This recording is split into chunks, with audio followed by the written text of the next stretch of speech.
voulu pour ma rubrique de cette semaine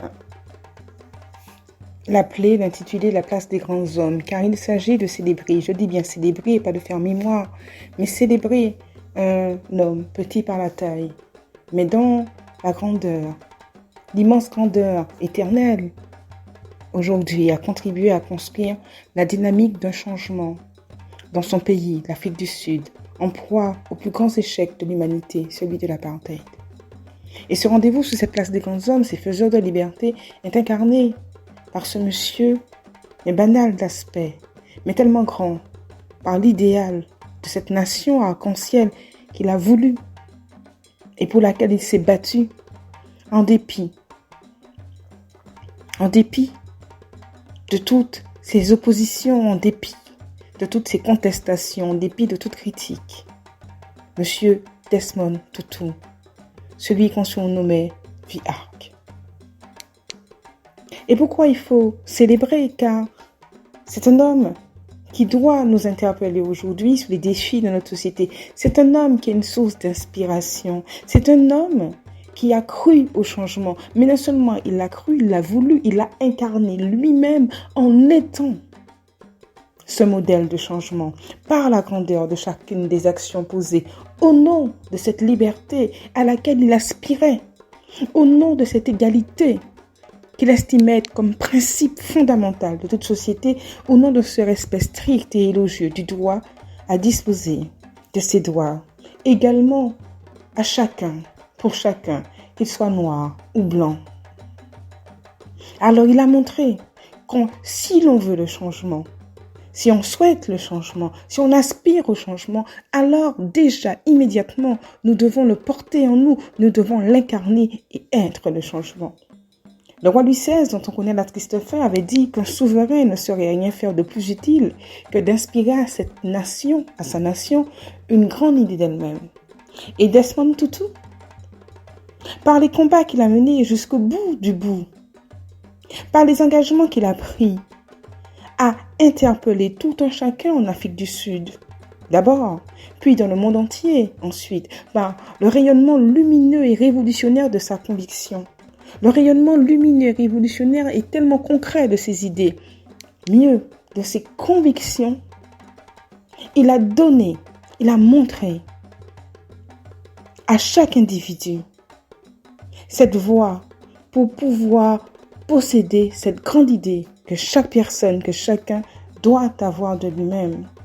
Alors dira-t-il, et je le cite, « Je ne suis pas intéressé de ramasser les miettes de compassion lancées par la table de quelqu'un qui se considère comme mon maître. Je veux le menu complet des doigts. » Je répète, je ne suis pas intéressé, dit-il, de ramasser les miettes de compassion lancées de la table de quelqu'un qui se considère comme mon maître.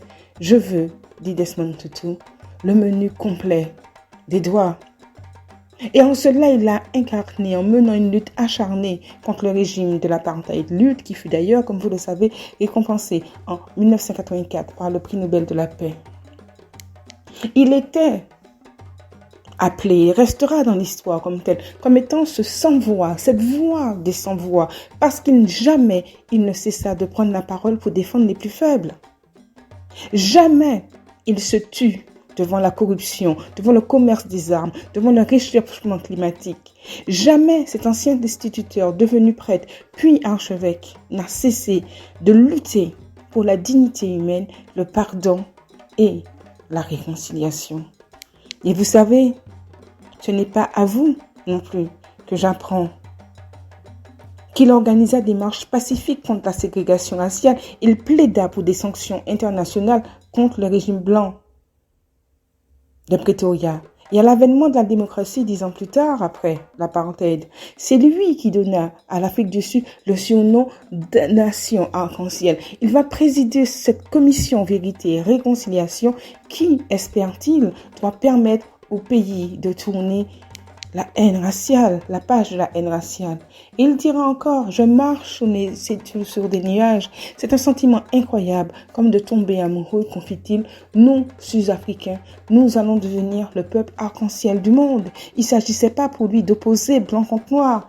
Il s'agissait de réconcilier, de mener un combat humain, d'aller dans le défi du vivre ensemble, pour que la couleur ne soit plus un obstacle, n'exclut plus, pour que la couleur, la religion,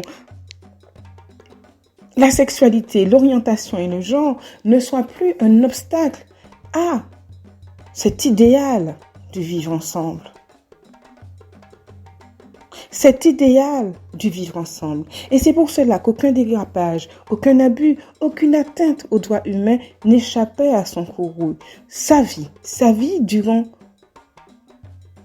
et que ce soit sous l'apartheid comme sur les gouvernements noirs qui se sont succédés après l'élection de Nelson Mandela en 1994, cette vie qu'il a menée, cette vie de dévotion pour cette cause humaine, pour cette quête de l'égalité des droits humains, cette vie n'a jamais cessé au nom de la justice et de l'équité, au nom de la recherche des droits et de l'égalité, d'importuner les pouvoirs établis, de prendre à partie les gouvernants et de tourmenter les puissants. Alors, bien évidemment, au fil des multiples et épiques combats qu'il a menés pour la dignité humaine, le pardon et la réconciliation, il finit par devenir, malgré lui, la référence bienveillante d'une nation qui avait décidé de se reconstruire, d'une nation qui avait décidé de tourner la page, d'une conscience morale, d'une conscience éthique d'un pays sporadiquement en proie, encore aux démons du passé. Évidemment, d'aucuns vous diront oui, il y a un échec de la nation arc-en-ciel. Aucuns vous diront oui, c'est vrai que les Noirs sont au pouvoir, mais ils sont toujours pauvres. D'aucuns vous diront oui, que cet idéal, ce vœu, ce rêve qu'il fait, tel un Martin Luther King, a peut-être échoué ou a montré ses limites. Oui, c'est en effet vrai.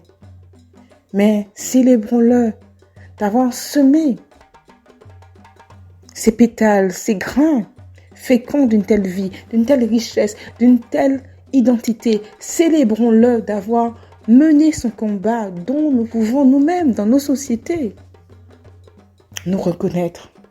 Célébrons-le d'avoir cru en cet idéal et pas seulement d'en avoir rêvé, de l'avoir incarné, de l'avoir donné pour qu'aujourd'hui il soit capable d'inspirer jeunes et vieux afin que nous prenions conscience de la grandeur qu'il y a en nous, de la grande idée que nous devons nous faire de nous-mêmes.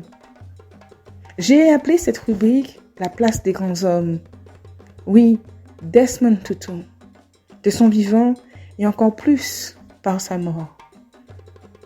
Et définitivement, dans cette place des grands hommes, de ceux qui ont compris que pour pouvoir amener le changement, il ne suffisait pas de le vouloir, qu'il fallait l'incarner. Qu'il fallait l'incarner avec toute la foi, toute la conviction, toute la détermination. Et il a osé, et il a réussi. Il a porté la lumière là où il y avait les ténèbres. Il a porté ses couleurs arc-en-ciel de la réconciliation, du pardon. Là où il y avait tant de haine, il a osé avoir cette grandeur de vision pour l'Afrique du Sud et bien au-delà pour chacun de nous.